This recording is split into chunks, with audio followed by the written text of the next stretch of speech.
Turkiston. Bu so'z bugun ko'pchilik uchun noma'lum, ammo bir vaqtlar u butun turk dunyosining yuragi edi.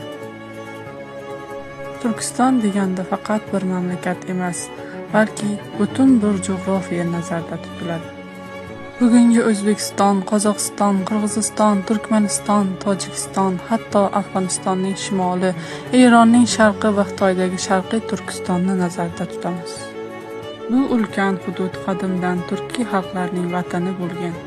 Bu yerda ko'k turklar, Uyg'urlar, Qoraxoniylar, Saljuqiylar, Xorazmshohlar kabi davlatlar hukmronlik qilgan. Turkiston bu faqat yerning bir qismi emas. Bu nom ostida turkiy tillar, turkiy urf-odatlar, diniy va ma'naviy birlik, qahramonlar, olimlar, madaniyatlar yashagan.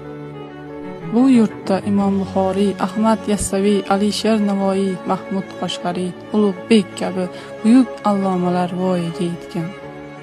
Turkiston aslida birlashgan turk olamining ramzi edi. Uzoq asrlar davomida bu yerlar bir-biriga bog'langan. Tillar yaqin, urf-odatlar o'xshash, tushunchalar esa umumiy edi. Ammo vaqt o'tib bu yurak parchalandi. Rus imperiyasi, Sovet davlati, Xitoy siyosati Turkistonni bo'lib tashladi. Turk qavmlarini bir-biridan uzoqlashtirdi. Hatto bugun ham ayrim joylarda Turkiston degan nomni tilga olish xavfli hisoblanadi.